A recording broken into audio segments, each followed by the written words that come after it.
Okay. would go full screen on that personally. Can we pause the meeting until the start time or no?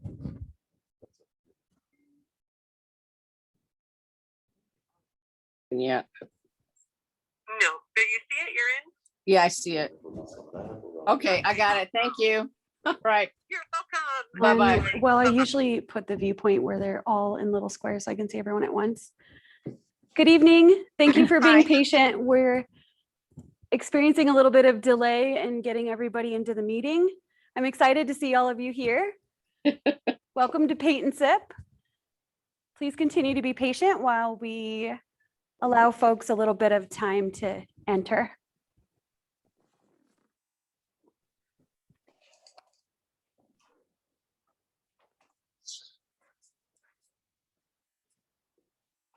I would encourage you to unmute yourself if you'd like to give a shout out. How's everybody doing this evening? Great. It was a beautiful day.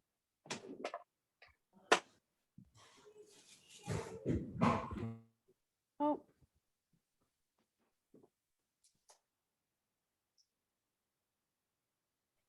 Oh, because it's audio's turned off. all right, let's try that again. Can you guys give me a shout out? I want to make sure that we've got good audio. I'm here.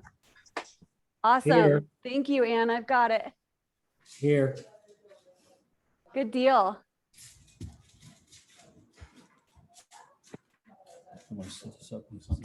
Yeah. Wonderful. So I think we're gonna let's give it a couple more minutes for more to join, and then we're gonna get started. Did you guys have a chance to peek at your goodie bag and see what everything was? Yes. Awesome. You were pretty spoiled this time around. We loaded those kits. How many of you are returning from last painting class of doing acrylics with Angie? I see a couple people. Kaylee and Kim, is that right? Yep.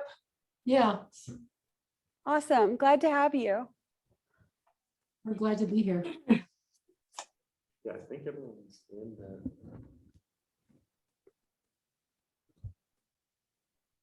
It's typically you get a pop-up.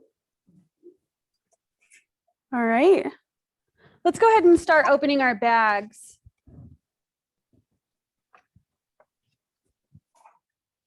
And we'll just do everything together. Is everyone ready to get started? We'll just have people rolling in as we go, all right? So the first, everybody I believe should have a printout of what's in their painting kit along with the vocabulary list. No, I didn't get that. Who didn't get that? Anne didn't get that? I didn't get that. All right, well, in case anybody is without, I'll go ahead and read off what we should have, okay? So in our bag, we should have 2 paintbrushes.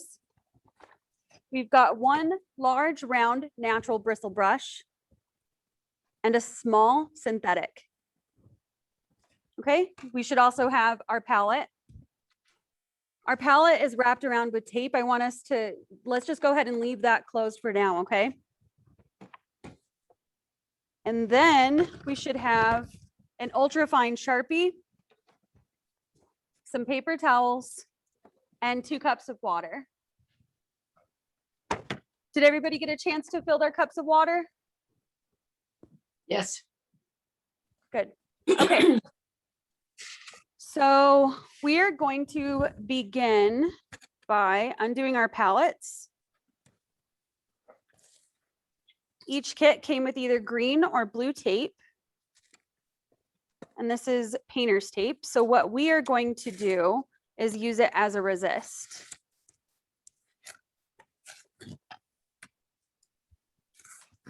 So undoing it from the palette, we've got 5 to 6 different sheets. Go ahead and lay that down on the table.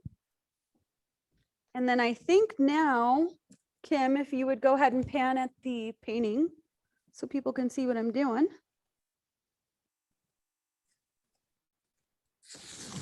And before I forget, my name is Narissa. I'm the new Adult Services Event Coordinator here at Laramie County Library. This is my first painting class with you guys. I'm pretty excited. We are going to start by separate the two sheets of paper by maybe a couple inches. Start by lining this painter's tape on all four corners. The sheet on the left is going to be our preliminary sketch or material exploration page. And the way that we are going to handle that is by framing that with all four corners, but also dividing it into three. So once everybody is, this is going to take a minute. But it's important that your tape has a fair amount of grip to the table along with the paper, but you don't want to start scraping along it. Just go ahead and move your thumb around it along that tape and paper just once. This is a frog tape. They make specialized painter's tape, but this kind of tape can just be found at Walmart. The reason we're doing this is to create a resist. So where the tape lies, the paint in the water won't be able to flow in those areas. In addition, water tends to make the paper very ripply and it's not as straight as it once was. So by connecting it to the table, we are going to try to preserve the flatness of this sheet. So these two pieces that came in your kit are specific to watercolor. And I believe are made with 50 pounds of pressure. All that means is that the pulp within the paper is strong enough to withhold mixed media.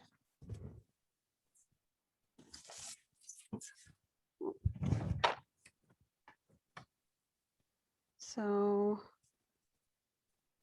I'm just about through painting. We do want to be intentional with this part, keeping in mind that where we mask off is going to be the border of our final piece. So the page on our left, we're going to designate, once again, just to reiterate, we're going to designate that for material exploration. And the sheet on the right, we're going to allow ourselves some room to create a composition. Hey, one question, Narissa. This is Joe Evans. How much should I put the tape over the paper on the one where the nice one? How much overlap should there be? So that's really up to you. If you want to go about 1/8 of an inch or more, that's fine. Whatever. So it's more of an aesthetic thing when you're working on a composition. Sometimes artists will create just a small box within an 8x11 sheet of paper, or you can mask it off to create a triangle. That's entirely up to you. It's aesthetics. I think starting out, it would be best to use the majority of the tape to square in. Sounds good. Thank you. No problem. How's everyone else doing? Are we about ready to get started? No, the tape is kind of a struggle. Okay, that's fine. I struggled with it also. Did you say it's just painter's tape? I just ran out of tape. I just need to go get some more. Is it just painter's tape? It is just painter's tape. Can I see what you are working with? Yeah. Okay. So I taped off this one sheet and then I just have one piece left for the second sheet. Okay. And really, if the sheet that's most important to tape down is our left-hand sheet, and that's just so that we can understand the materials. If you don't have enough for the right, it just means that your end product is going to be a little bit more wavy than it could have been. But if you have painter's tape in the house, by all means, grab extra. Okay. It's just not imperative.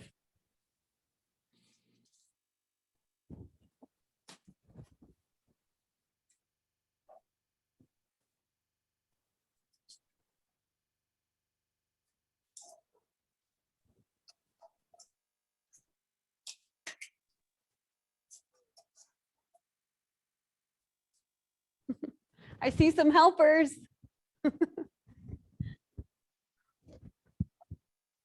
Are you helping mom and dad? That's her grandfather. This is Oh, grandpa. you're helping Papa. Yeah. Good deal. Grandpa, daughter, granddaughter. Oh, okay. Wonderful. Are you going to be a big helper?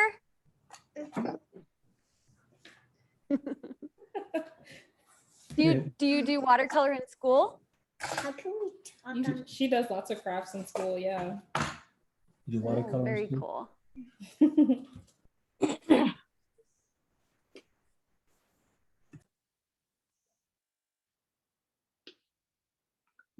All right. I think everybody has joined. Is there anybody left, Kim, to let in? Okay.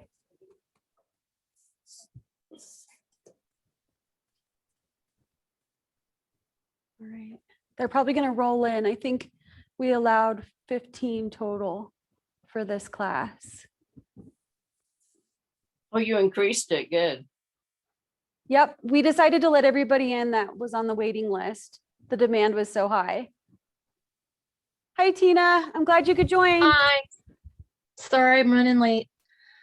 Don't think on it. We're all right. So to catch you up, I'm going to go ahead and pan back to what we've got going on. We went over what came in our kit and how we're going to set up our paintings to get started. I want you to take the painter's tape that's wrapped around your palette and go ahead and set your two sheets side by side, separating the left-hand side into 3 quadrants and the right-hand side, just go ahead and frame it.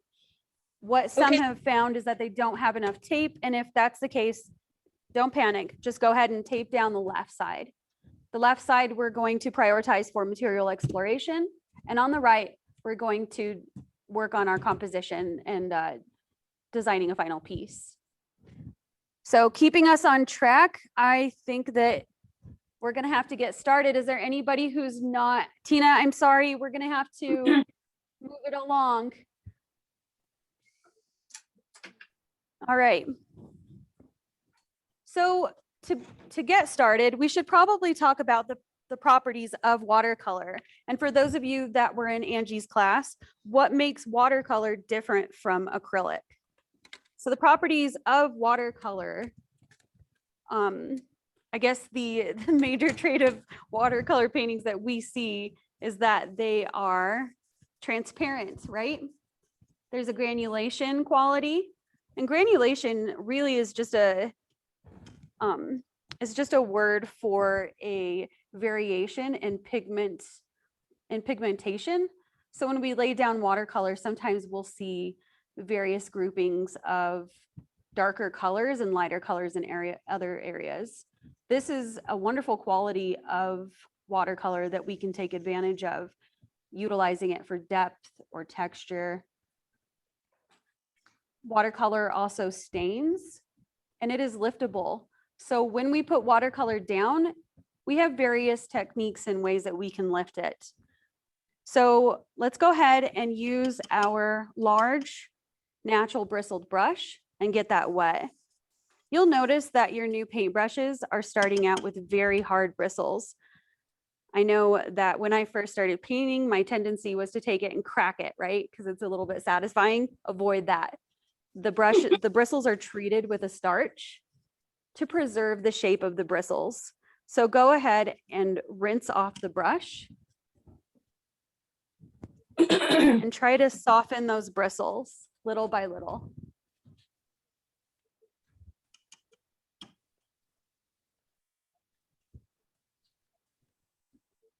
Okay, and then once you notice it being a little more pliable, we can get going. All right, so at the very top of our left-hand sheet, we are gonna work with wet on wet. The first thing I want you to do is to lay down water within that first square. What you're really looking for in this panel is a soft sheen. When you see that the water is down and that reflective quality is bouncing back at you, you're ready to start laying down color. So one technique of watercolor is that wet on wet. So I laid down my water and let's go ahead with a blue. Why not? Make sure our brush is saturated. Start from the left-hand side and lay it down. Let's go ahead and pick up a little bit more pigment. Oh, I'll go ahead and use my left hand so that you can see what I'm doing. And you'll notice that it's pretty dark, but we are going to, at this point, don't put any more pigment on the brush. Just go back and forth and run it from left to right.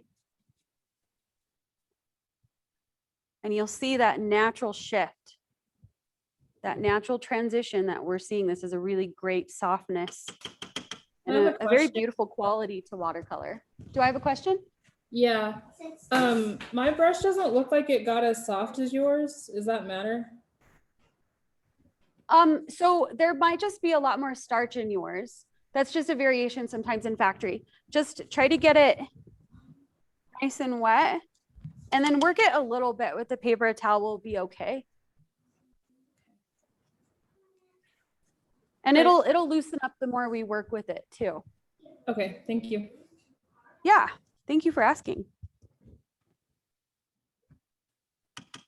All right, so let's go ahead and lay down a little bit more blue and do the same thing, dragging it from left to right.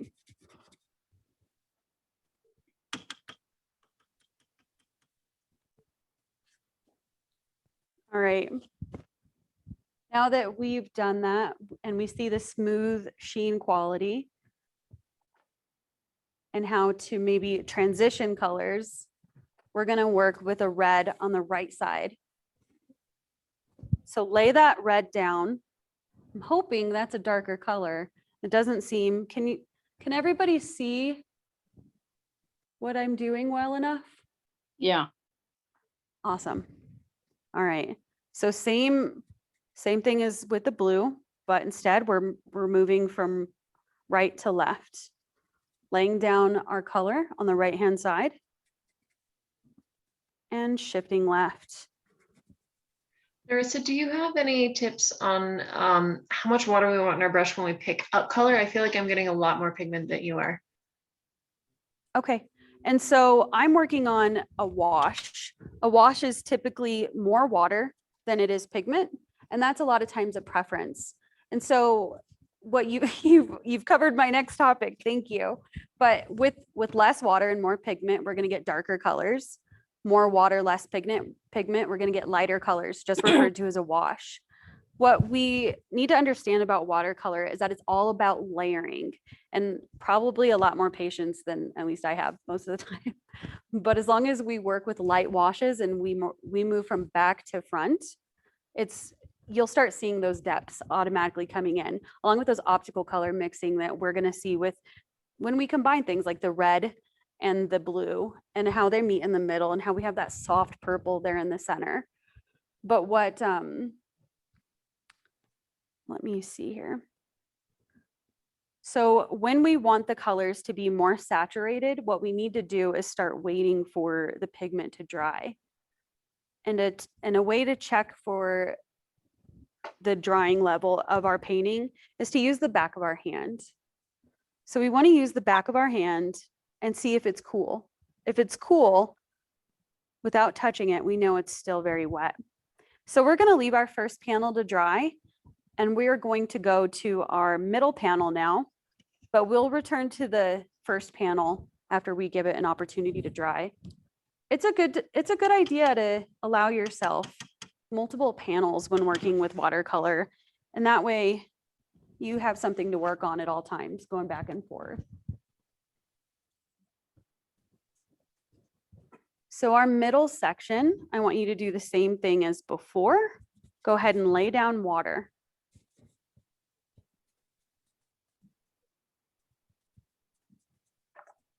All right. And then at this point, go ahead and choose whatever color is speaking to you. I'm gonna go with green.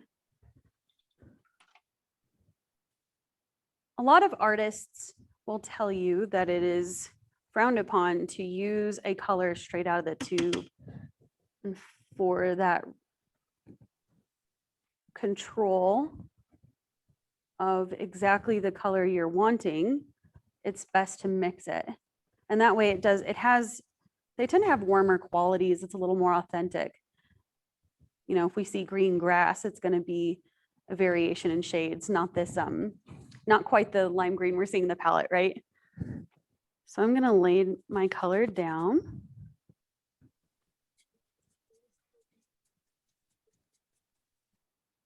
And I think I am going to add a darker green. Your kit came with 2 cups, one that said dirty and clean. When we get to the lighter colors, especially the yellows and the white, you want to pay very close attention to what cup you're using to try to keep those colors pure. And as best as you can, when mixing, pull the colors out. You make sure that you can see what I'm doing here. Pull the colors out and place them up on the palette, rinsing in between before pulling from another color. Okay. All right. So now I'm checking the dryness of my palette from above. And while we let this middle panel dry, we're going to go back to the top, rinse our brush really well, and we're going to learn how to remove color. And we are going to pick up pigment using a couple different methods. One of them, I'm going to wet my brush, and the brush will be, well, it'll be just a little bit damp. And in doing that, I'm going to paint with just the water. And you'll see it starting to pool. This technique is especially helpful when trying to work on clouds. Okay, and so you can start to see the pigment come off the paper and into the brush. Another technique we're going to do, lay a little bit of water down. You can be very intentional with this. For very fine details, we switch up the brush. A good rule of thumb is choose the brush that's appropriate for the job. If you're working on a background, laying down color for a sky, use the bigger brush. If you're working on small details, maybe flowers, go for the detailed brush. So what did you The just size do? of the job. What did you just Okay. do on one? What'd you do on that last, on the left side? What did you just do? Okay, so the left side, I started doing the same thing that I did with just lifting the pigment with the brush, Okay. but instead I put down some water, used my paper towel, and the corner of my paper towel, I'm just soaking that pigment up.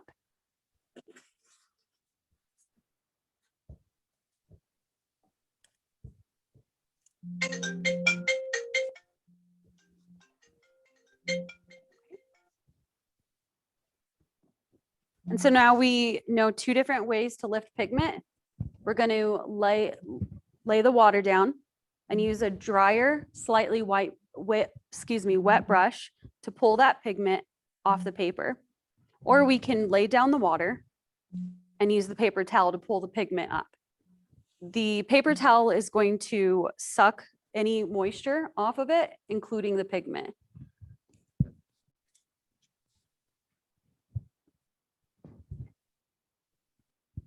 So working wet on wet on the left side of our first panel,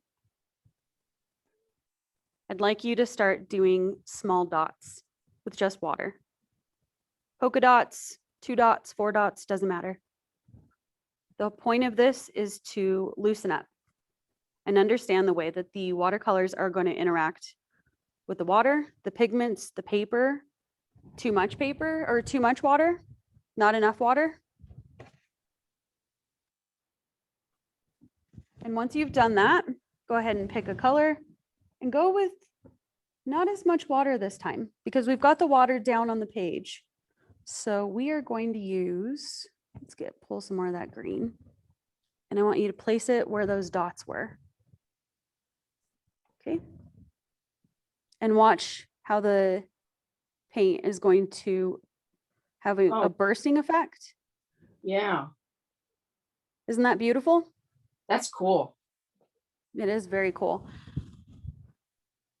And if you notice that your paint is staying stagnant, what I want you to do is go back and just make a variation in the water that you lie down. Create that movement by letting the material tell you where it wants to go. There's a loose quality to watercolor that if you don't force it, it's very beautiful, very ethereal. So we're going to let that dry. And we're coming back to our middle panel, checking our dry time. Mine's pretty wet. How's your guys's? It's drying. Yours is drying. Mine's You can also pretty wet. do, yours is pretty wet too. We can do a blotting if it doesn't dry quick enough. But I think what we'll do is we're going to move down to our third panel.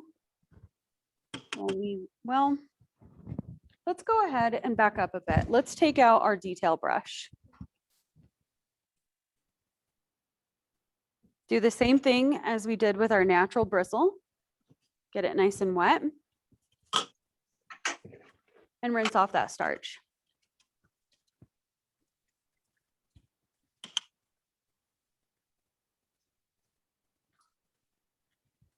Okay.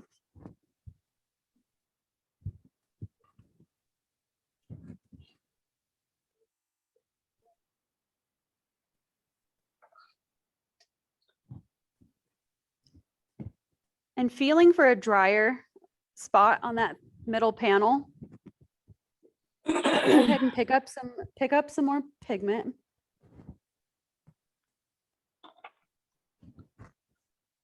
I didn't pick Just up any quite enough, color? did I? Any color? Any color. Any color you want. And pick up enough because we're doing dry on dry. The water isn't going to move the pigment for us. We're going to have to, this is especially good for detail work and especially good for finishing out a composition.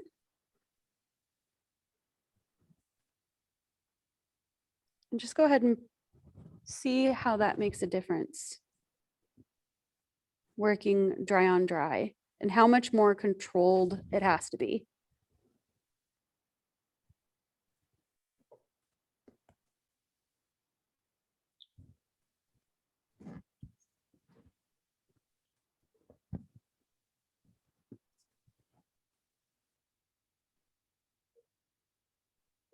Yeah, and mixing more colors. Only what I did there, you should try to avoid, and that was mixing the colors on the palette or within the pot rather. We want to pull upward onto the palette. If you did what I just did, just be quick and remove what you can to keep that color fresh. All right. So the interesting component of dry on dry is that we can go back and layer again, working dry on dry. And then over the top of it, we can run with what we learned from the first panel and apply it to the second. Do I have any questions? Okay. I have a question. When you say dry on dry, you just mean that the paper is dry, right? We still need water for our brush, right? Yes. Okay.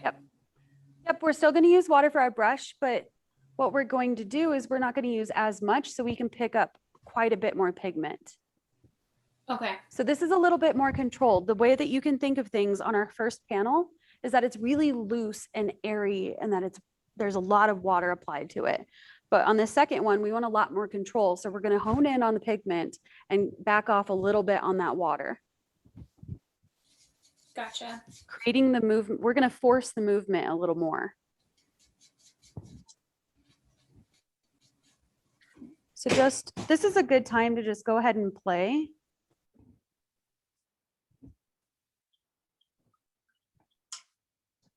And if there's parts of the first panel that are dry, you can start to mix the two. Using whichever brush you'd like. Bounce back and forth.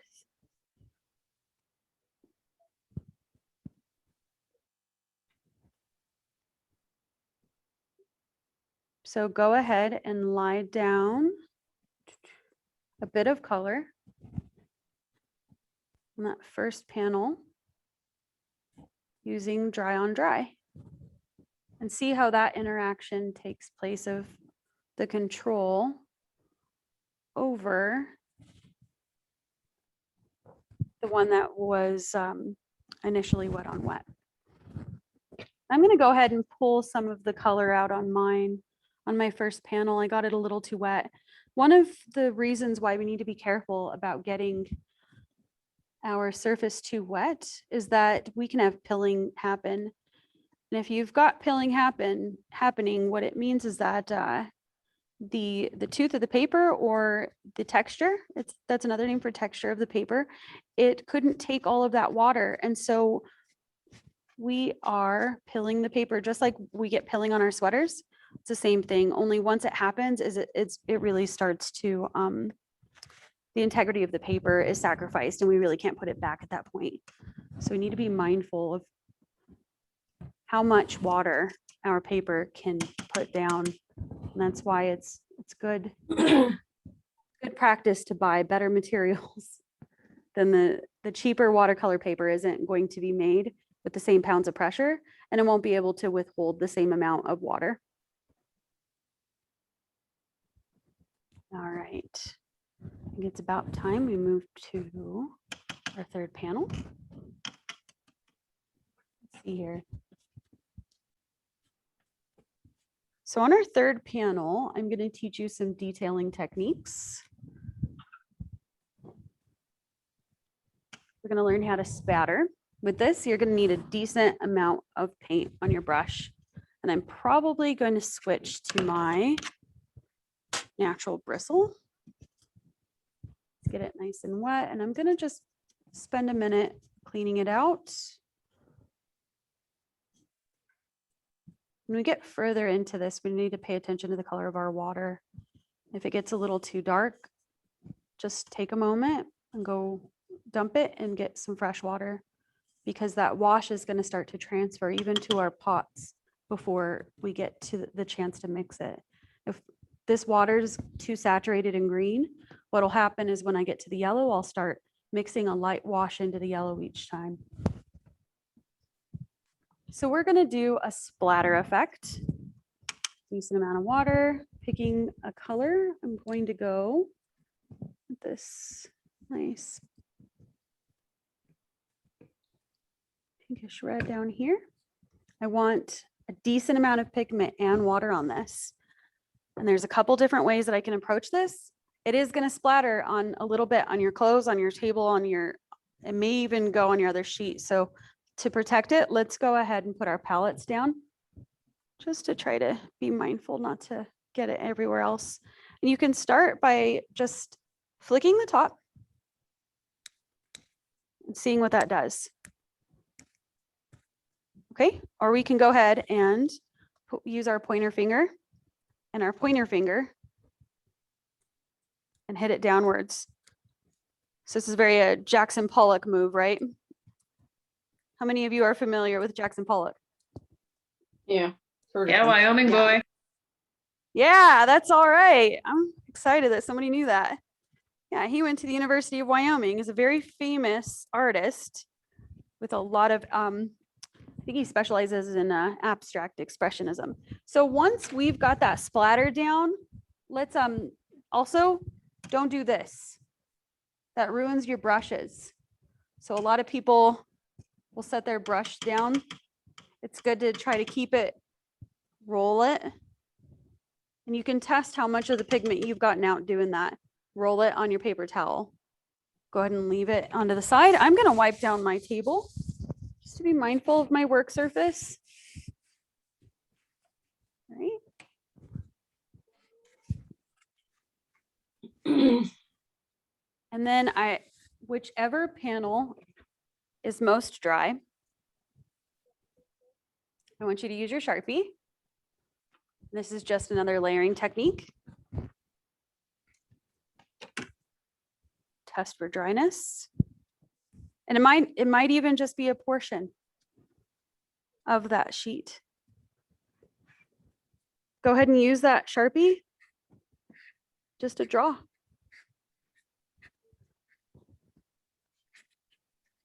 You know, and maybe you want to be really intentional with your line quality and you want to be very specific, or maybe you want to be really loose and you want to focus on pattern work. That's completely valid. That's up to you. Okay, or you can use it for lettering. Whatever you would like. Or to add line quality to an already existing image.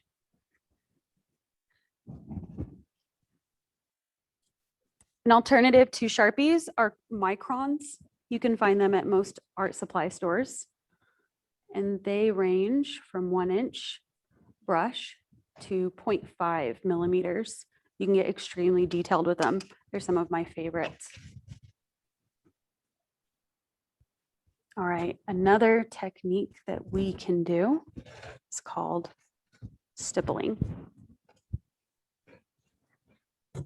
Let's go ahead and take advantage of our last panel.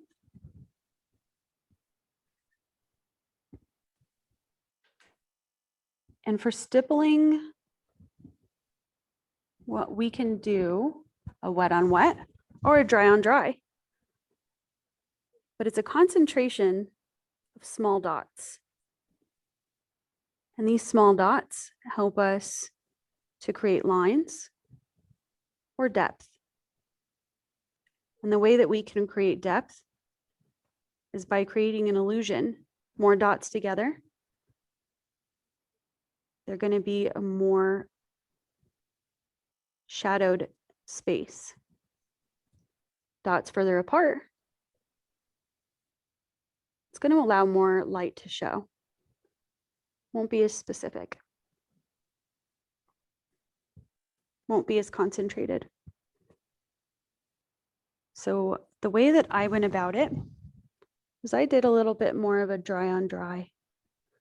But to show you the difference, it's a lot of what happened up here, but with a slight variation in control. So we're going to lay down smaller dots.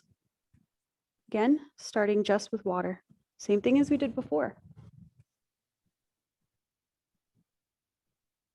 And so what I want you to keep in mind when we do these different techniques is where in the real world you see these patterns start to happen.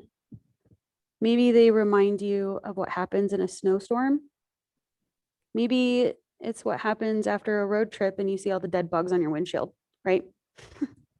Yeah. But pay attention to how we can start to understand our environment and various ways that we can represent them, represent those interpretations, given the techniques and tools that we're learning tonight. And what you can really start to do with stippling and color is optically color mixing. So most of you are probably aware, maybe we don't remember, but we're aware of the color wheel and we learned it in grade school. And we know that we're mixing blue and red, we're going to get purple. And if we don't know that, I'm here to remind you, we're going to mix blue and red and we're going to get purple. But we know that mixing yellow with blue is going to get green and so on and so forth. What optical color mixing is going to do for us is once we lay those colors down next to each other, our eyes are going to start to do the work that we didn't. And so using enough dots close together, it's going to be a trick of the mind. And so viewed from afar, our eyes will mix the colors together. This is a really great trick that artists use when laying down different colors. Okay.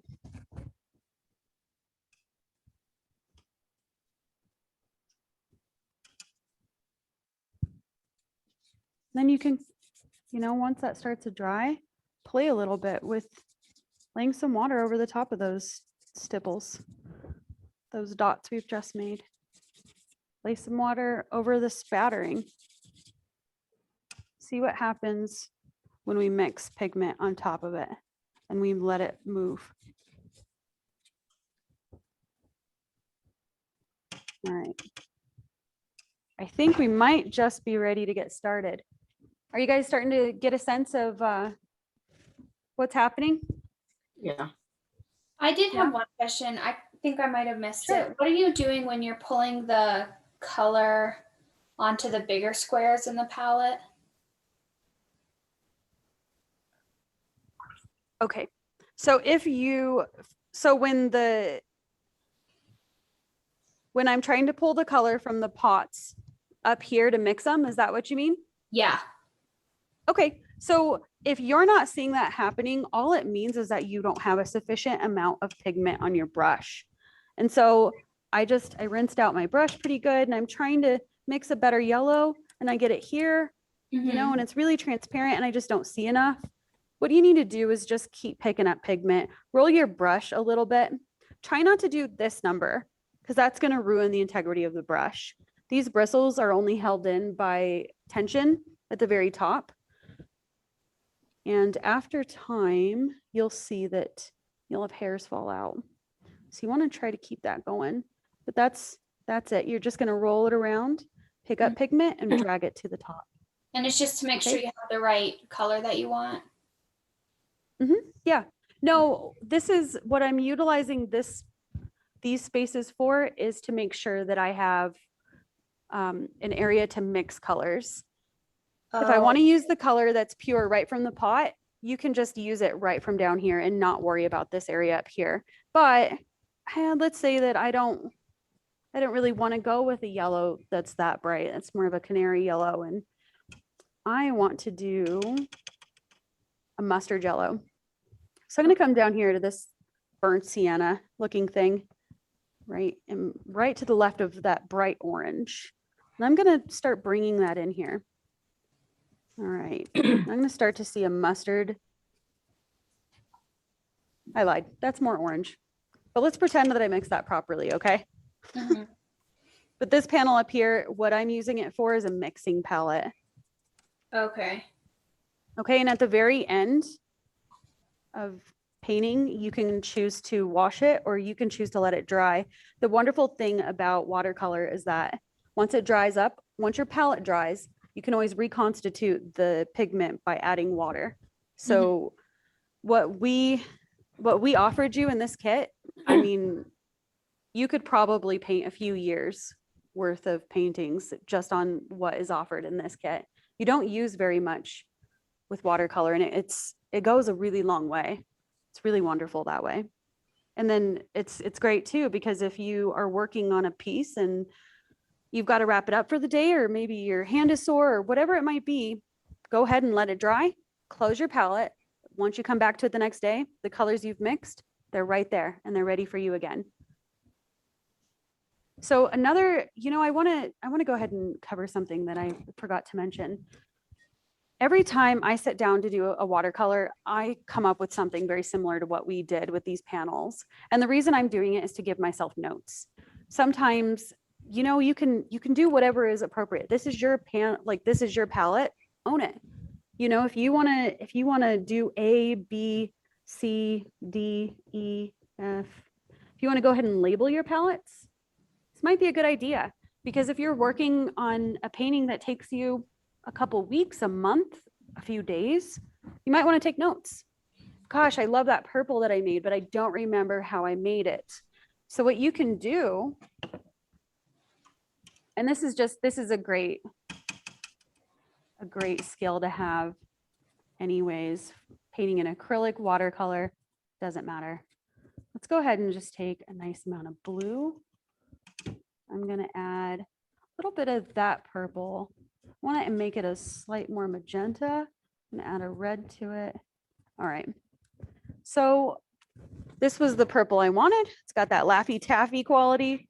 I'm going to go ahead and lay down a color sample. What this is a bit like is going to Lowe's or Home Depot. You're not sure what color you want to go with in the kitchen. So you buy several samples and you keep them. Well, in this particular instance, I'm going to say that I did A plus B plus J, because that was the system that I chose to do for my palette. And you know what? Now I have notes for what I'm going to apply over here. It's just helpful for what you've got going on. And as you learn, it's going to save you so much frustration. Okay? Any more questions? Go ahead. Was that a yeah or a no? I was just saying Okay. thank you. Oh, for sure. We had a delay on our end. I heard yeah. All right. So let's get started on the real deal, huh? We are going to do a mountainscape because it's springtime and it's a lot more fun to be in the mountains when it's spring, I think. I want everybody to start by dividing the right sheet into 2 halves. Go ahead and lay down enough water so that we start to work wet on wet, just like our first panel.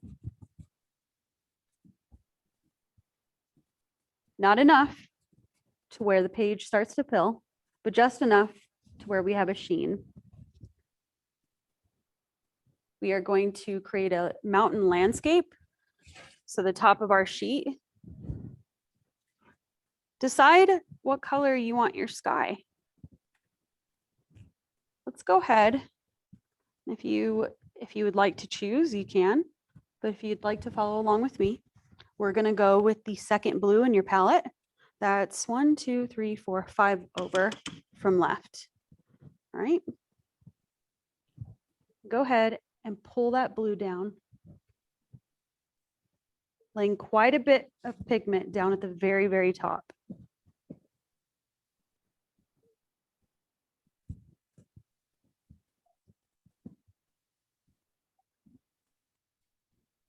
And what we're doing is we're creating the background. In any composition, you want to work backward to forward. If you can think of a photograph of a mountain scene, picture the sky being the very furthest thing away from you. And then from the sky comes the clouds. And then from the clouds, maybe it's the mountains. And then from the mountains, it's the grass. And so we're thinking of background, middle ground, and foreground when creating a composition of any kind, especially a landscape. All right. So I'm going to lay that blue down on the top, drag it down. And then I'm going to go into my green, third one from left. It's more of a blue green.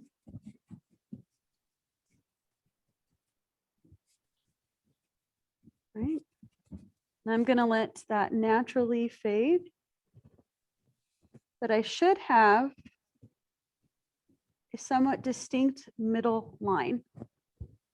Is everybody about where I'm at? Almost. Yeah, we're almost there. Good, no rush. We're doing great. I'm going to go back and lay down a little bit more pigment on my skyline here.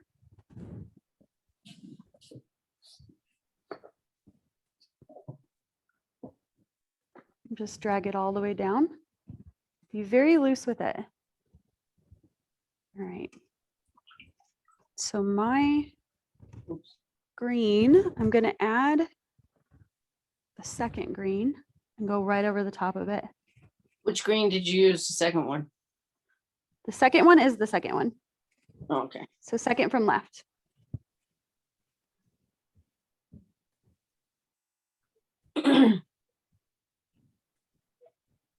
All right.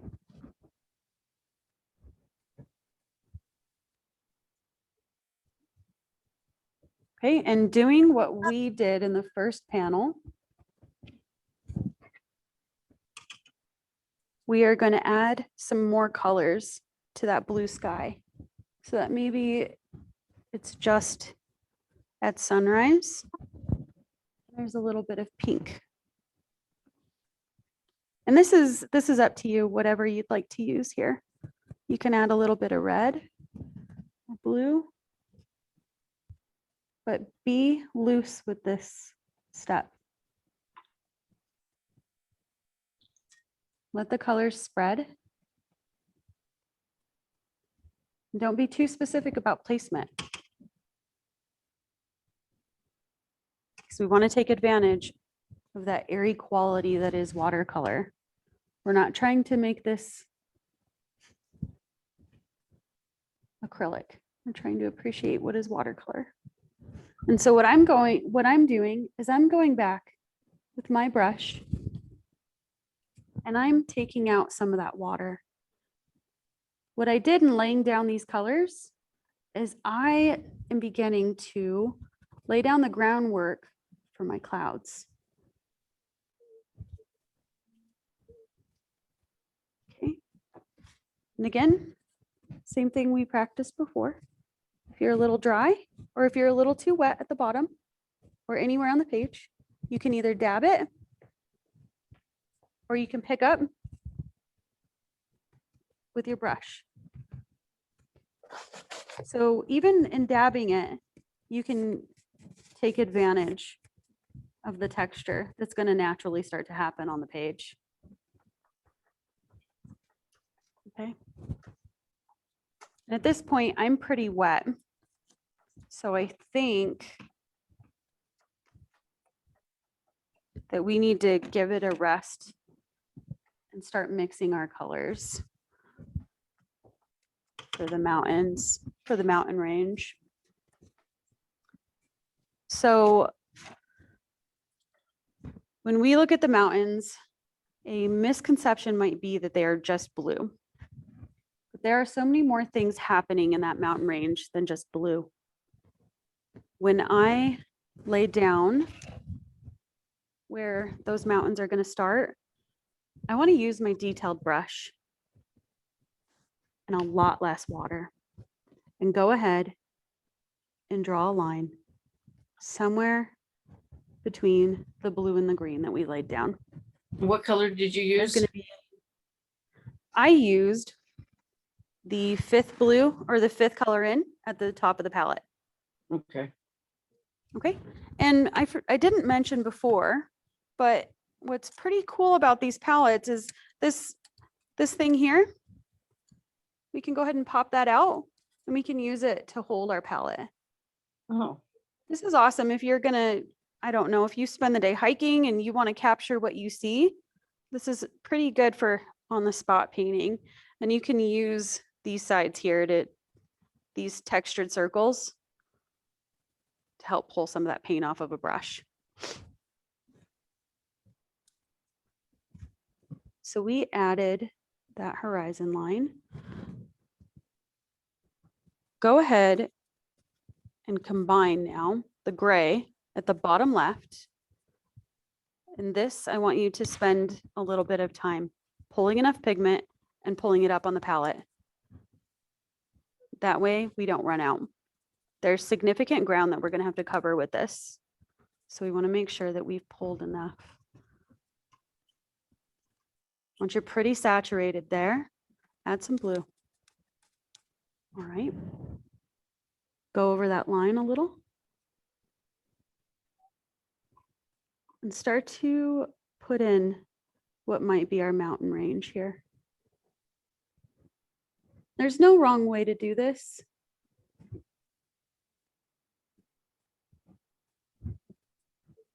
Just go ahead and start laying the colors down. And once you're about to this point, you can. And you mix that gray with the blue that you used I earlier? did. I sure did. And once we put in those mountains, we're going to start to add a path. Nothing has to be too specific in this because this is really an underpainting. In order to see a finished piece, we would have to incorporate layer upon layer upon layer. So if we think about what is in front of us, it's the background, the foreground, the middle ground. If we think of things that way, then we're going to understand how to lay down pigment. And so I'm creating in this piece a road, but I'm just sort of sketching out what's happening.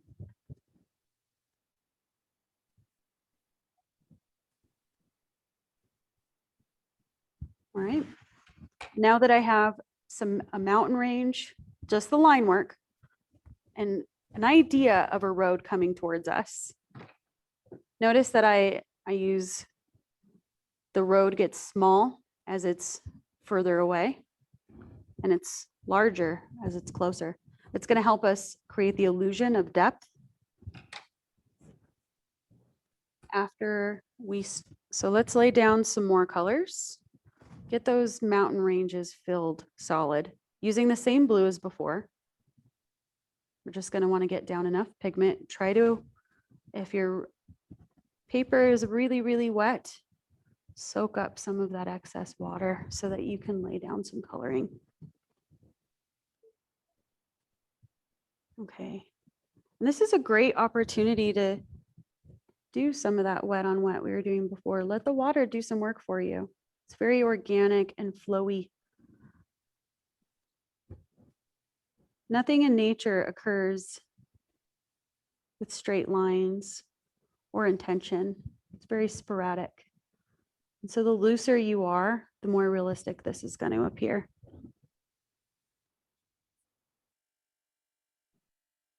Okay. And then once you've laid that gray in, you're really loose. You can start to fill in that road. Let's go ahead and create a nice brown. Using the fourth color at the bottom, or the second yellow, we're going to mix that with the 6th color in, and just a smidge of gray. So which colors did you mix? I'm sorry. No problem. So what I did was I used the second yellow. Okay. In conjunction with the, let me see, 1, 2, 3, 4, 5, the 6th color in. It's a bit of a burnt sienna. And I had some red on my palette and I just let it happen. Okay. And then go ahead and fill that road. And you can be pretty loose with it also. I'm doing a dirt road. You don't have to go with brown if you don't want to go with brown. Your road can be grass. Your road could be paved. That's up to you. Nice and loose with it.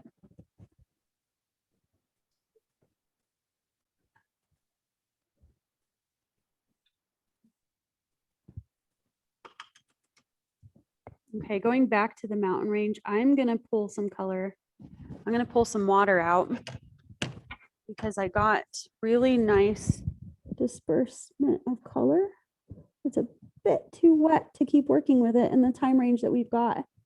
So this is where it's a good idea to do a variation of panels that you're working on. because you really need to be patient when working with watercolor. If you force it, you'll notice it. All right, and I'm just cleaning things up a little with that detail brush.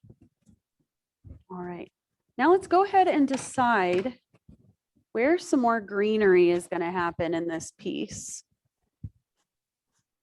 Let's go with our second green in. Just be loose with it. I'm gonna just be a little sporadic, putting some along the road, working real loose with my larger brush. And then I know that this mountain range is still kind of wet, so I'm gonna take advantage of that. I'm gonna lay down some color just at the horizon line. And what I am gonna do is start flicking upward. What that's gonna do is pull that pigment up towards the mountains. And I won't have any control of the line work that is happening in there. It's gonna be all about the water and how it pulls it up.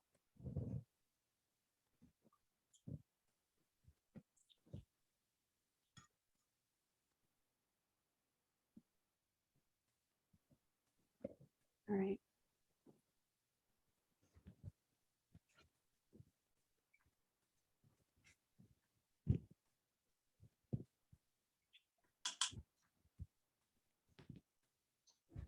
All right, and the more color variations, the better. And so I'm going to go back and start to stipple with a fairly dry brush on my road. Doesn't matter what color I'm using. I'm just going to go with a little bit of a darker pigment than what was laid down before. That way I can have some suggestions. Really, that's what we're doing. We're suggesting to the audience what may or may not be here. But what we want to do is offer a story. We don't want to tell the ending. We want to give them an idea of what could be here. And by not filling in all those dots, we allow the viewer to really connect to the piece.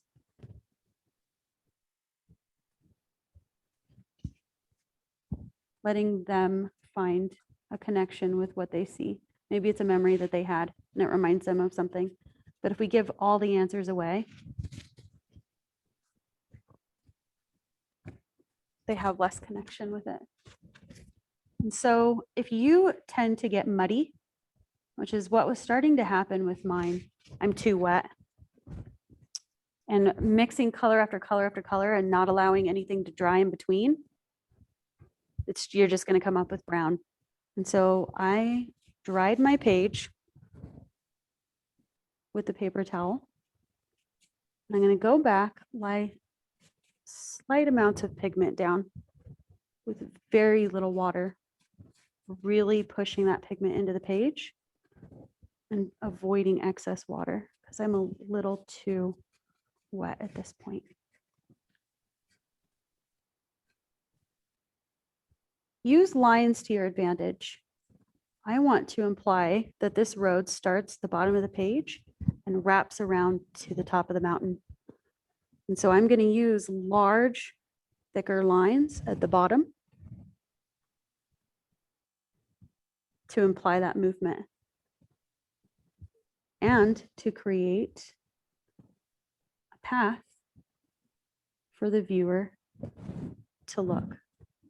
And so at this point, I'm controlling the eye. Starting large, small, controlled movements all the way to the top. All right, let's allow that a little more time to dry. And we can go back to working on the sky. How is everybody doing at this point? I'm a little behind you, but I'm catching up, having fun. That's okay. That's what's important. And if this is something that you guys would like to see more of, we can do a different painting class in the future, a different watercolor tutorial. Yeah. Just let us know what you guys are thinking, and I'd be more than happy to do it. Especially with this being the first time for a lot of you with watercolor, what's really important is to understand how the materials are interacting with the water, the page, with one another, not creating a finished piece, but understanding the movement. And so I'm going back up to the sky, and what I'm going to do is create a sunrise. Laying down more colors. And I'm just going to lay down some yellow in between one of my peaks.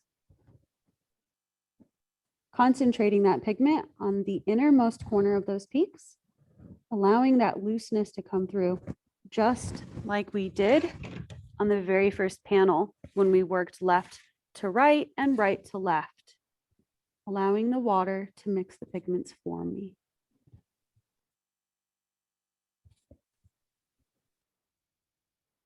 Okay. So I'm concentrating a lot of that pigment down there, but I'm going to drag a little bit, just like I did with that pink in the beginning. Bring it up and over, all around the page. Spread that out. It's really important in any piece of work that you try to work in the round. So don't compartmentalize your pieces. Don't work on the background, the middle ground, and the foreground. Don't treat them as separate entities, but instead as a whole piece. And so a way that you can get around that separation is using light colors in multiple areas. I'm pulling the yellow that I used for the sun, and I'm going to throw some of it down in my grassy area. That's going to make sure that you have a unified composition. Because even though we might not be able to identify why something seems funny, our eyes are catching that something's not quite right. And so after laying down that yellow, I might start to use my detailed brush and come in with a little bit of darker, let's see, let's go with a red, why not? Go with the top right, go innermost corner of that peak where I laid down that yellow from before. I'm going to allow the yellow and that pink to mix. I'm going to force it. I'll let that color interaction happen naturally. Add a little bit more water if you don't see as much movement as you'd like. Okay. Going in with that same red, through a few lines in the road.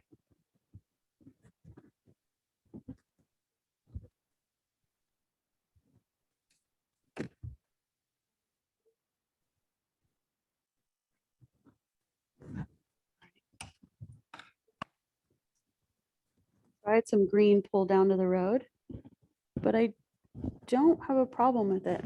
I like the way that that's happening. So you'll see as we continue to lie down color, we took the yellow that was down there. This interaction created something that is resembling shrubbery.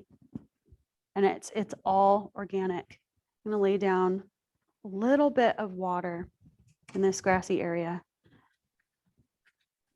And at this point, I'm going to start to overlap that water on my road.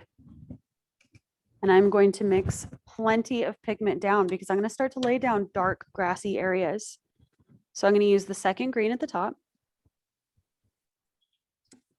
We're going to do the same thing as we did when we mixed our blue gray for the mountain range. We're going to make sure that we have plenty of pigment down because we don't want to run out there. Okay. And then with that, I am going to add my second yellow. Okay, keeping it pretty dark. And then I'm going to combine that with my fifth color from the top, second blue. That's going to give us a nice mossy green. And go ahead and lie down that green in all of those areas that we set down that water. Just creating more and more depth. as we go. And there's no limit to how many times you can do this. What's great about watercolor is the way that it'll mix itself. You can create a composition with very little detail, but more implications of what could be.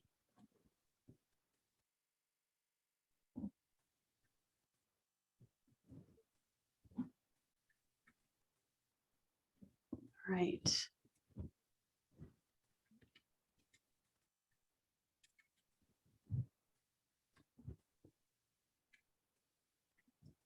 Okay, so we start to see that depth build up.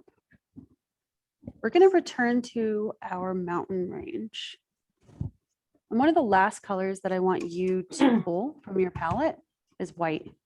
We're going to use white very sparingly and very intentionally. So right now we are going to put in that white for the snow that's still on the mountain range. And it's going to be very milky at first, and that's fine because right now all I want to do is create a pattern for where that's going to take place. Now, when you start to lay down white, keep in mind that that is your whitest highlight. That is why we reserve it for last. So typically when we create any kind of composition, we need to make a pretty significant decision right off the bat, and that is, where does our light source originate? So in this particular piece and mine, my light source was going to originate from the very peak of the mountain. That means that from this point outward will be where the sun touches. So I might want to go in and decide that right away. Well, this is where I had some light hit right in here. So it's very bright in these spots. And then maybe to the right of the valley where I have more shadow. So I lay it down a lot darker in those areas.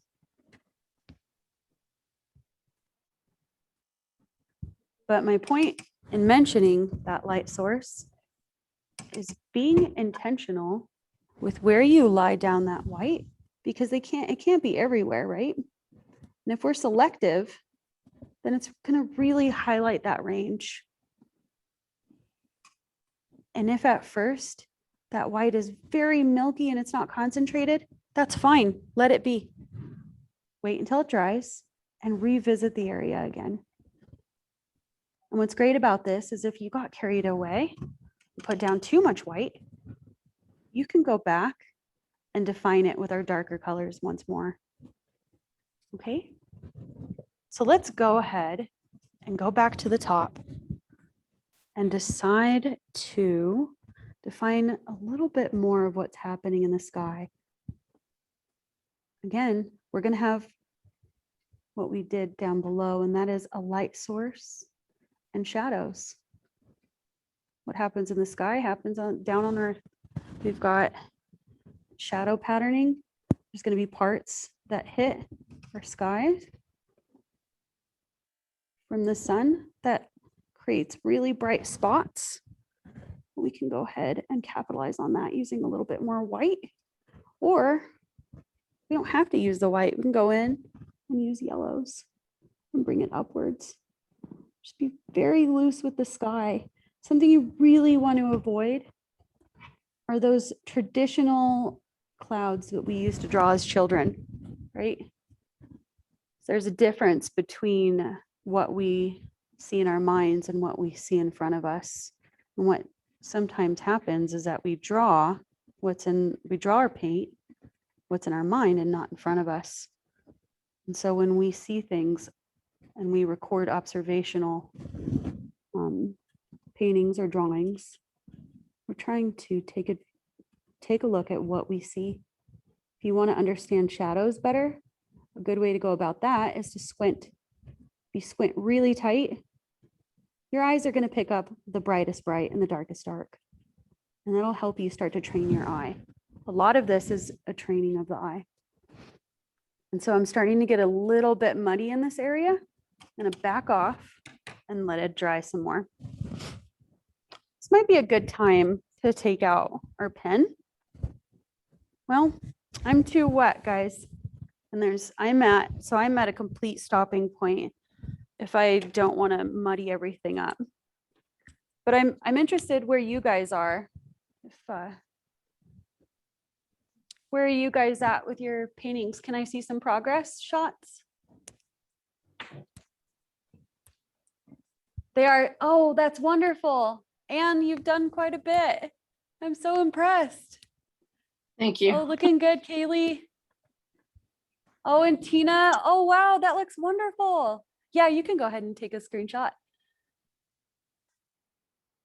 That looks awesome, you guys. And so I don't want anybody to get worked up if you didn't come up with a finished piece. Oh my goodness, that's amazing. Okay, Papa did good work. That looks awesome. Did you use black on your mountain ranges? I use gray. It And, looks really good. Very great saturation. It's a nice depth difference too. That looks awesome. use a little bit of purple. Nice. And so I'm interested to hear a little bit from you guys and what surprised you most about watercolor? The blending, the The different blending? Yeah, it's pretty fun when you get the hang of it and you start to really get a feel for the material and you understand that the watercolors are doing a lot of the work for you. Mm-hmm. Yeah, I think I really overworked mine and struggling. That's, though, that's part of it. Overworking it is a part of it. Until you get a feel for the material and the paper, really it's a practice in patience. Know when to stop and walk away, or when you do this on your own, set yourself up with 4 different panels. You can take advantage of it, make a spring scene, a winter scene, do a still life of the cat, whatever it is that floats your boat, but have multiple options. And that way you're not forcing it on the paper, because you can see in my sky here too, where I really started to force things and it started to get very murky and the colors are muddy. So if you want to pull that up, go ahead and use those techniques we went over. Lay down some water and pull up with your paper towel. And you can save quite a bit. But if you keep working that sheet and overwork the page, it won't accept any more color and you'll just get pilling. Yeah. Yeah. So those of you that did acrylic and watercolor, both of them, would you say that you prefer the medium of watercolor to acrylic or vice versa?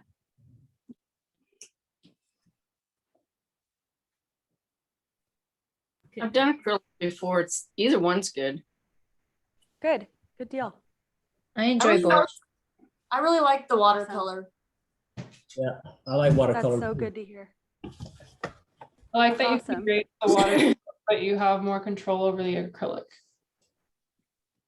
That's true. So especially in the very beginning, I still consider what we're doing, if you were able to keep up with me a little bit, what we still have happening is an underpainting. So it isn't until the very topmost layers of the painting that we start to be able to lay down that fine detailed work. So I'm really happy that you all joined us this evening, and I look forward to our next painting class. It's June 17th, if I'm not mistaken. So if you have any suggestions on what you would like to see next, if you would like to do more material exploration, if you would like to see more of a finished product, any input at all, we would really greatly appreciate it from you guys. And I think we're going to go ahead and wrap it up unless anybody has any last questions. Okay. Thank you.